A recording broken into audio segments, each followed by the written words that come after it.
శ్రీమాత్రే నమ. జయ గురు దత్తాత్రేయ నమ. ఈ వీడియోలో మనం కర్కాటక రాశి వారికి ఆగస్టు 17 నుంచి 23వ తారీఖు మధ్యలో జరగబోయే వార ఫలాలు తెలుసుకుందాం.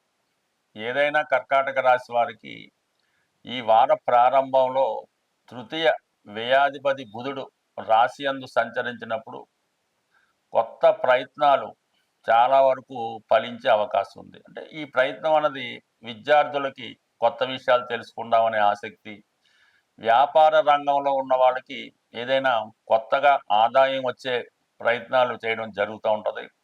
వీళ్ళు ఎప్పుడు ఏది చేస్తే బాగుంటుంది, ఎప్పుడు ఏ నిర్ణయం తీసుకుంటే బాగుంటుంది అన్న విషయం మీద చాలా వరకు కృషి చేయడం జరుగుతూ ఉంటుంది. అలాగే ఉద్యోగస్తులైతే వారిలో ఉన్నటువంటి టాలెంట్ని పెంచుకునే ప్రయత్నం జరుగుతూ ఉంటుంది. బట్ ఏదైనా రాశి యందు బుధగ్రహ సంచారం జాతకుడు కొత్త విషయాలు తెలుసుకోవడానికి ప్రయత్నం చేస్తాడు. అయితే ఈ బుధుడికి కోణమందు అంటే భాగ్యమందు శనిగ్రహ సంచారం వల్ల చాలా వరకు జాతకుడికి వ్యాపారంపై ఆసక్తి ఎక్కువగా పెరుగుతూ ఉంటుంది. ప్రస్తుతం శనిగ్రహ వక్రగమనం వల్ల మీరు చేస్తున్నటువంటి వృత్తిని లేదంటే ఆదాయ వనరుల్ని వేరే విధంగా మార్చి ఇంకొక విధంగా ధన సంపాదన చేయాలని మీ ఆలోచన నెరవేరుతుంది. కొత్త ఆలోచనలతో మీరు ఇంకా మీ యొక్క ఆదాయాన్ని లేదంటే మీ యొక్క స్థాయిని పెంచుకునే ప్రయత్నం అనేది తప్పకుండా జరిగే అవకాశం ఉన్నది. అలాగే శుక్రుడు 12వ స్థానంలో ఇంచుమించుగా ఈ వారంలో 20వ తారీఖు వరకు మాత్రమే సంచరించడం జరుగుతూ ఉంటుంది. మరి ఈ కారణం వల్ల గృహ అవసరాలకు కానీ, వాహనం కానీ, గృహంలోకి విలువైన వస్తువులు కానీ సమకూర్చడం జరుగుతూ ఉంటుంది. కొన్ని సందర్భాల్లో మీ కార్యాలయాన్ని, మీ యొక్క ఆఫీసుని కొత్తగా ఆధునీకరించడం కానీ, వాటికి రిపేర్లు చేయడం కానీ జరుగుతూ ఉంటుంది. బట్ ఏదైనా వచ్చిన ఆదాయం అంతా కూడా ఇటువంటి ఆడంబరమైనటువంటి ఖర్చులకు కానీ, ఎవరికైనా బహుమతి రూపంలో ఇవ్వడానికి కానీ, లేదా దైవ సంబంధించినటువంటి పూజా సంబంధించినటువంటి భక్తి కార్యక్రమాలకి ధనాన్ని వెచ్చించడం కానీ జరిగే అవకాశం ఉన్నది.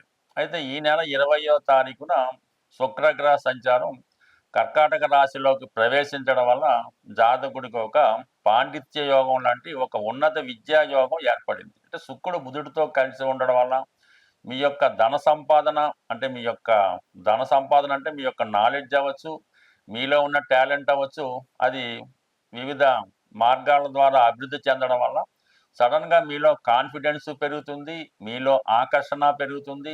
అలాగే ధనం సంపాదించాలనే మీ యొక్క తాపత్రయం, మీ యొక్క బలం కూడా పెరుగుతూ ఉంటుంది. ఎక్కువగా ఇది సినిమా రంగంలో ఉన్న వాళ్ళకి అంటే చంద్రుడు ఎక్కువగా సినిమా పరిశ్రమ కారణమవుతుంటాడు. అలాగే ఆ శుక్రుడు రావటం వలన సాధారణంగా కర్కాటక రాశిలో ఎవరైతే సినిమా రంగంలో హీరోయిన్స్గా అంటే ఎక్కువ స్త్రీలకి ఇది చాలా గొప్ప అవకాశాన్ని రావడం జరుగుతూ ఉంటుంది. అంటే మంచి మంచి అవకాశాలు రావడం, మీలో ఉన్నటువంటి టాలెంట్ పెరగడం, ఒకేసారి మీకు గుర్తింపు రావడం జరుగుతూ ఉంటుంది. అదే ఒకేసారి అవకాశాలు కూడా ఎక్కువ రావడం వల్ల చాలా బిజీగా కాలం గడుపుతూ ఉంటారు. ఒక సెలబ్రిటీగా మారే అవకాశాలు ఎక్కువగా రావడం జరుగుతూ ఉంటుంది. అటు వివాహ ప్రయత్నాలు చేస్తున్న వారికి కానీ, ఉన్నత విద్య కొరకు ప్రయత్నం చేస్తున్న వారికి కానీ చాలా వరకు ఫలితాలు ఇంచుమించుగా మీకు ఈ ఆగస్టు నెలలో అంటే 20వ తారీఖు దగ్గర నుంచి మళ్ళా 30వ తారీఖు వరకు ఉంటుందన్నమాట. ఈ 10 రోజులు ఈ బుధ శుక్రుల కలయిక కర్కాటక రాశిలో కలియడం వల్ల ఈ కర్కాటక రాశి వారికి ఏదన్నా కొత్త వృత్తిలోకి ప్రవేశించాలన్నా, ఒక ఒక పరిశ్రమలోకి ఎంటర్ అవ్వాలన్నా కూడా కంపల్సరీగా అది సులువు అవుతుంటుంది. ఏదైనా ఒక రాశిలో శుభగ్రహం ఉన్నప్పుడు మనం చేస్తున్నటువంటి ప్రయత్నాలు సులభంగా నెరవేరుతుంటాయి. అదే పాపగ్రహం ఉంటే చాలా కష్టం మీద ఆ ప్రయత్నం నెరవేరడం జరుగుతుంటుంది. కొన్ని సందర్భాల్లో 1కి 2 సార్లు ప్రయత్నం చేస్తే తప్ప అది ఫెయిల్యూర్ అవ్వడం జరుగుతూ ఉంటుంది. బట్ ఏదైనా ధనస్థానంలోకి, స్వక్షేత్రంలోకి రవి రావటం వల్ల మీ కుటుంబంలో ఒకరికి ప్రభుత్వ ఉద్యోగం కానీ, ధనాదాయం కానీ పెరుగుతుంది. ప్రభుత్వ పథకాలు మీకు అనుకూలంగా రావడం జరుగుతూ ఉంటుంది. ఏదన్నా కుటుంబంలో ఒక ఆధ్యాత్మిక కార్యక్రమం కానీ, ఒక శుభకార్యం కానీ జరిగే అవకాశం ఉంది. దాని కొరకు మీరు ఎప్పట్లాగే ఎక్కువ ధనాన్ని ఖర్చు పెట్టడం, అందరినీ కూడా ఆహ్వానించడం, వారికి విలువైన బహుమతులు ఇవ్వడం, ఇవన్నీ జరిగే అవకాశం ఉంది. బట్ ఏదైనా మీ యొక్క అభివృద్ధి ఇతరులు ఈర్ష్యపడే విధంగా ఉంటుంది. ఈ రోజుల్లో సాధారణంగా ధనం ఉండా కూడా చేయలేని పనులు 2 ఉంటాయి. అందులో ఒకటి పెళ్లి చేయడం, 2 ఇల్లు కట్టుకోవడం.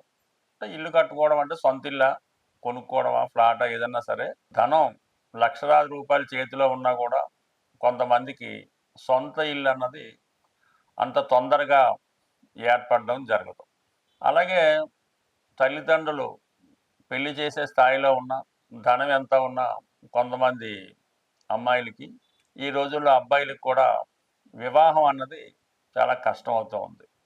ఈ రెండిటికి ఒక లింక్ అయితే ఉన్నది.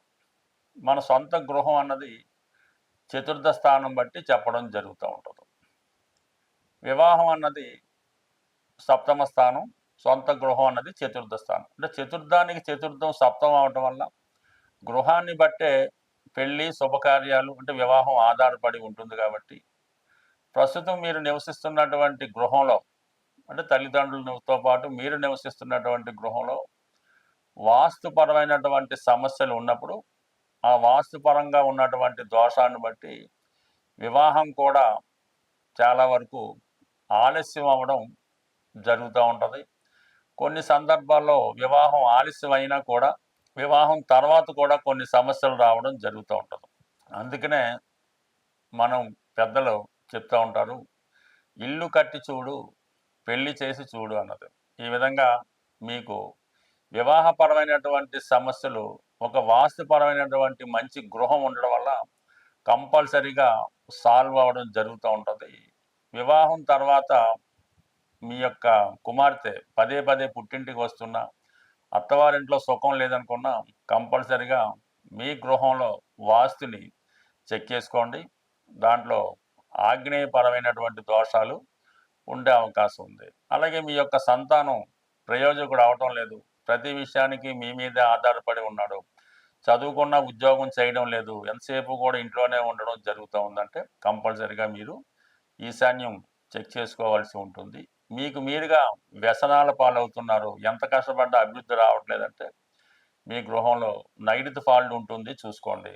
అన్నీ ఉన్నా కూడా ఏ పని ముందుకు వెళ్ళడం లేదు, ఇంట్లో అంతా ఎవరిష్టం వచ్చినట్టు వాళ్ళు ప్రవర్తిస్తున్నారు, ఒకరికొకరికి కోయిన్సైడ్ అవ్వట్లేదంటే కంపల్సరీగా మీ గృహంలో వాయువు దోషం ఉండే అవకాశం ఉంటుంది. సో ఈ విధంగా అనేక రకాలుగా అంటే మన గృహాన్ని 4 దిక్కులు 4 విదిక్కులుగా నిర్ణయించుకుంటే ప్రతి ఒక్క దిక్కు పైన ప్రతి ఒక్కరి ప్రభావం ఉంటుంది. ఇవన్నీ కూడా శుభకార్యాల మీద, ధన సంపాదన మీద ఆధారపడి ఉంటాయి కాబట్టి మీరు జీవితంలో తొందరగా పైకి రావాలంటే ఖచ్చితంగా మంచి వాస్తు కలిగినటువంటి ఇంట్లో నివసించడం వల్ల మీ యొక్క సమస్య తొందరగా పూర్తవుతుంది. అలాగే మీరు ఒక పని చాలా కాలంగా ఇంట్లో ఉన్నట్టు పూర్తవట్లేదు, కొంతకాలం పాటు ఆ ఇంట్లో వదిలేసి వేరే మంచి గృహంలోకి మారడం వల్ల కూడా కొన్ని ప్రయత్నాలు తొందరగా నెరవేరే అవకాశం ఉన్నాయి కాబట్టి ప్రతిదానికి కూడా జాతకంతో పాటు గృహం కూడా లింక్ అయి ఉంటుంది. దాన్ని ఒకసారి పరిశీలించుకుంటే చాలా లక్షల కోట్లతో నష్టపెట్టుకోవడం కన్నా గృహాన్ని అందంగా సరి చేసుకుంటే కంపల్సరిగా మీ జీవితం కూడా సరిదిద్దే. మెయిన్గా శుభకార్యాలు వాయిదా పడుతుంటాయి గృహంలో వాస్తు సరిగ్గా లేనప్పుడు, దాన్ని సరి చేసుకుంటే కంపల్సరిగా మీరు ఆ గృహంలో ఆనందంగా ఉండడం జరుగుతూ ఉంటుంది.